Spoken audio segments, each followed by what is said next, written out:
Sahabatkompas.com, Rusia mengerahkan sekitar 100.000 tentara di dekat perbatasannya dengan Ukraina. Adapun hal tersebut menambah ketegangan antara dua negara bertetangga itu serta meningkatkan ancaman invasi. Sementara itu, intelijen Amerika Serikat menyebut bahwa Rusia sudah menyiapkan invasi dengan 175.000 tentara dan militer Ukraina meski mendapat pelatihan dan peralatan dari Amerika Serikat, diyakini tetap sulit menandinginya. Jika terjadi perang Ukraina-Rusia, negara blok timur dan barat juga akan terlibat. Peluang itu terbuka ketika Presiden Joe Biden pertimbangkan mengerahkan beberapa ribu tentara Amerika Serikat, kapal perang, dan pesawat tempur. Biden mengatakan invasi Rusia ke Ukraina akan menjadi konsekuensi terbesar di dunia yang terjadi sejak Perang Dunia II. NATO pun diperingatkan oleh Rusia agar tidak melanjutkan ekspansi ke arah timur dan tidak mengakui Ukraina sebagai anggotanya.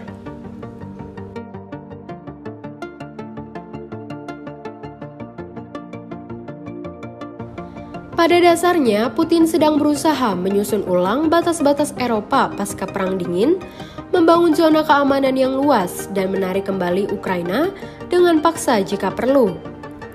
Ketegangan antara Ukraina dan Rusia sudah membara sejak 2013 ketika Ukraina berupaya menggulingkan presidennya yang pro-Rusia, Viktor Yanukovych, dan militer Rusia memasuki wilayah Ukraina.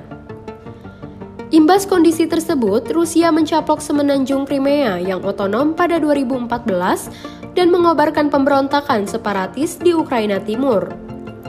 Rusia berdalih, aneksasi Crimea adalah untuk membela kepentingan warga Rusia di sana.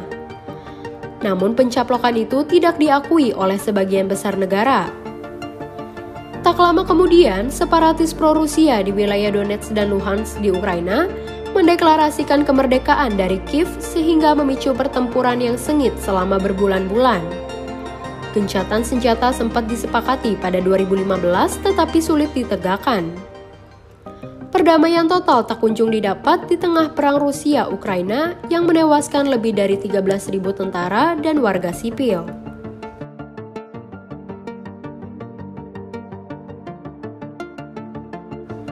Menurut Putin, Ukraina pada dasarnya adalah bagian dari Rusia baik secara budaya maupun historis.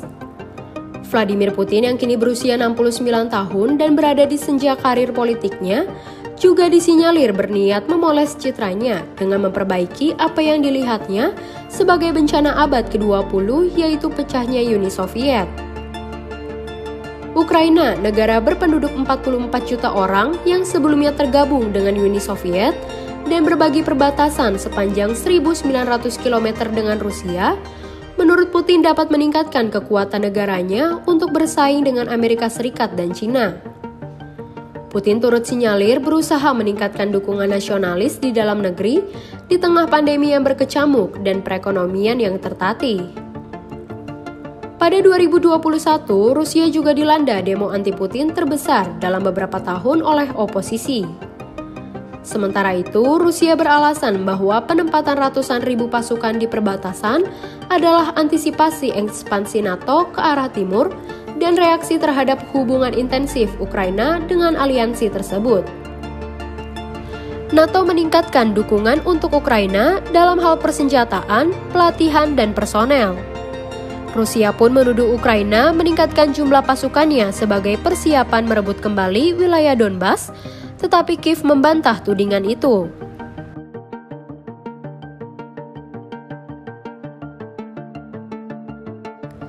Pemerintah Ukraina menegaskan, Rusia tidak dapat mencegah Kiev membangun hubungan yang lebih dekat dengan NATO. Presiden Ukraina Volodymyr Zelensky menuding Rusia berusaha mengacaukan negara itu dan menyusun kudeta. Menteri Luar Negeri Ukraina, Dmytro Kuleba, memperingatkan kudeta terencana dapat menjadi bagian strategi Rusia menjelang invasi militer. Ketegangan antara kedua negara semakin diperburuk oleh krisis energi Ukraina yang mendalam dan menurut Kiev didalangi oleh Moskwa dengan sengaja. Saat itu, pemerintahan Zelensky sedang diterpa banyak rintangan di berbagai bidang, termasuk gelombang ketiga COVID-19 dan ekonomi yang terpuruk. Banyak orang Ukraina juga tidak senang karena pemerintah belum memenuhi janji untuk mengakhiri konflik di timur negara itu. Demo anti pemerintah pun sempat terjadi di Kiev. Sejauh ini, peluang perang Rusia-Ukraina masih terbuka dan belum ada pembicaraan yang membuahkan hasil positif.